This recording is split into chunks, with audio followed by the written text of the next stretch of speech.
မကြသေးခင်ကမှကြားသိခဲ့ရတဲ့ကျိန်စာတစ်ခုရဲ့ထူးဆန်းတဲ့ဇလန်းကတကယ်ကိုတွေးလေကြောက်လေဖြစ်စေပါတယ်ဗျ။တချို့လူတွေကတော့ကိုယ့်ပတ်ဝန်းကျင်မှာဖြစ်ပျက်နေတဲ့အဖြစ်အပျက်တွေပေါ်မှာအမြဲတမ်းတန်တရားဝင်တတ်ကြပါတယ်။ဒီဇလန်းမှာတော့အေဆန်ဆိုတဲ့လူတစ်ယောက်ဟာထူးဆန်းတဲ့ဖြစ်ရပ်တွေနဲ့ရင်ဆိုင်ရပြီးဘယ်ကစပြီးဘလို့နီးကုန်းချုပ်သွားမှန်းမသိတဲ့ကျိန်စာဆန်တဲ့အိမ်မက်တွေထဲမှာပိတ်မိနေခဲ့ပါတယ်။လွန်ခဲ့တဲ့ရက်အနည်းငယ်ကအေဆန်ဟာသူ့ရဲ့တငယ်ချင်းတွေနဲ့အတူကြောက်မဲ့ဖွယ်ကောင်းတဲ့နေရာတစ်ခုကိုတွားရောက်ခဲ့ပါတယ်။အဲ့ဒီနေရာကတော့ဦးမင်းလိုင်းကောင်းနေစွန့်ပစ်အိမ်ဟောင်းနေလို့စိတ်ချောက်ချားစရာနေရာတွေစုဝေးနေတာဖြစ်ပါတယ်။ဒီနေရာမှာရိုက်ကူးထားတဲ့ဗီဒီယိုတွေကပရိသတ်အများအပြားကိုဆွဲဆောင်နိုင်မယ်လို့သူတို့မျှော်လင့်ခဲ့ကြပါတယ်။သူတို့အားလုံးကအဲ့ဒီနေရာတဝိုက်ကိုလက်ပါကြည့်ရှုခဲ့ပေနဲ့ဘာထူးခြားတဲ့အဖြစ်အပျက်မှမရှိခဲ့ပါဘူး။အပြန်လမ်းမှာတော့သူငယ်ချင်းတယောက်ကနောက်ထပ်ထူးဆန်းတဲ့နေရာတစ်ခုရှိသေးကြောင်းပြောပြခဲ့ပါတယ်။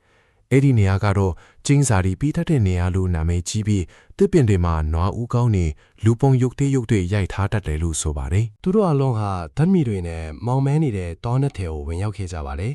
။ခဏကြာမှတော့တစ်ပင်တွေမှာအမျိုးမျိုးသောဓာတ်ပုံတွေအယုတ်တွေကိုရိုက်ထားတာတွေ့ခဲ့ကြပါတယ်။အဲ့ဒီထဲကမှလူတစ်ယောက်ကအေဆန်ကိုသူ့ရဲ့ပရိသတ်တူနဲ့တူတဲ့လက်လွတ်အယုတ်တစ်ခုကိုလက်ညှိုးထိုးပြခဲ့ပါတယ်။ဒီပရိသတ်အမျိုးသမီးကအေဆန်ကိုအမြဲတမ်းပိုင်ဆိုင်ခြင်းနေသူတူဟိပြီးတခြားသူတွေနဲ့မယောနှောစေခြင်းတူပါပဲသူငယ်ချင်းတွေဟာဒီအယုတ်ကအေဆန်ကိုကျင်းစာတိုက်ထားတာဖြစ်နိုင်တယ်လို့ပြောခဲ့ကြပါတယ်ဒါပေမဲ့အေဆန်ကတော့စိတ်ဝင်စားစရာကောင်းတယ်ဆိုပြီးအဲ့ဒီအယုတ်ကိုဖြုတ်ယူပြီးသူ့အိတ်ထဲထည့်လိုက်ပါတယ်သူငယ်ချင်းတွေကအန်တိုးစွာကြည့်နေကြပေမဲ့အေဆန်ကတော့ဒါကိုပို့ပို့ပါပါပဲသဘောထားခဲ့ပါတယ်အပြန်လမ်းမှာတော့သူတို့ဟာကားမောင်းလာရင်လမ်းဘေးကစတိုးဆိုင်တစ်ခုမှာရပ်နာခဲ့ကြပါတယ်အေဆန်ဟာအင်းသားသွားပြီးပြန်ထွက်လာတဲ့အခါမှာတော့သူ့ငယ်ချင်းတွေအားလုံးကားမဲ့ထွက်သွားတာကိုတွေ့လိုက်ရပါတယ်။သူဘလို့မှဆက်သွယ်လို့မရခဲ့ပဲအဖိုးမဲ့စွာကြံရစ်ခဲ့ရပါတယ်။နောက်ဆုံးတော့အေဆန်ဟာတက္ကစီတစ်စီးကိုခိုးပြီးမြို့ထဲကိုပြန်ခဲ့ရပါတယ်။တက္ကစီမောင်းလာရင်အိပ်ပျော်သွားခဲ့ပြီးနိုးလာတဲ့အခါမှာတော့သူ့ဘေးကအိတ်ထဲကနေအယုတ်ကသူ့လိုထွက်လာတာကိုတွေ့လိုက်ရပါတယ်။ထို့နောက်အယုတ်ရဲ့ခန္ဓာကိုယ်ထဲကနေအနက်ရောင်ကတ်တလာဈေးလိုအရာတွေပြီးတော့သွေးတွေစိမ့်ထွက်လာပြီးကားတစ်ခုလုံးကိုหนีရဲသွားစေခဲ့ပါတယ်။သွေးတွေထဲမှာ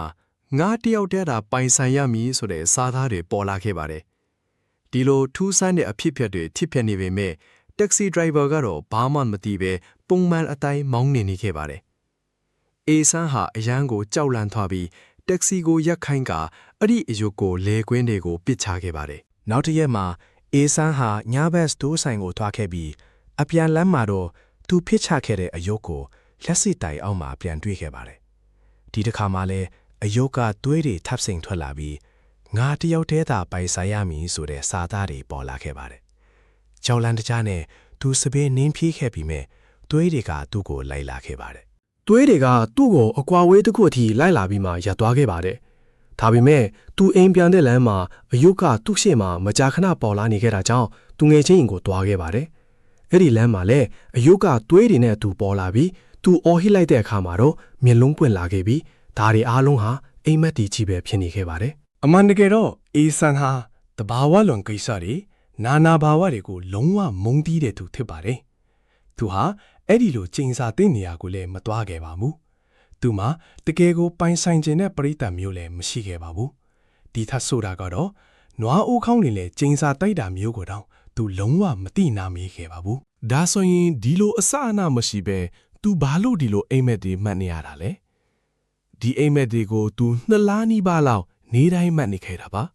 ။ဒါဟာတကယ်ပဲရိုးရိုးအိမ်မက်တစ်ခုလား။ဒါမှမဟုတ်အေးဆန်မသိပဲသူ့ကိုကျင်းစာတိုက်နေတဲ့သူတယောက်ယောက်များရှိနေတာလားဆိုတာဘယ်သူမှမသိနိုင်ပါဘူး။ဒီလိုမရှင်းမလင်းအခြေအနေတွေကလူတယောက်ရဲ့ဘဝကိုဘယ်လိုမျိုးပြောင်းလဲစေနိုင်တယ်လဲဆိုတာကိုလည်းဆက်လက်စူးစမ်းသွားကြမှာဖြစ်ပါတယ်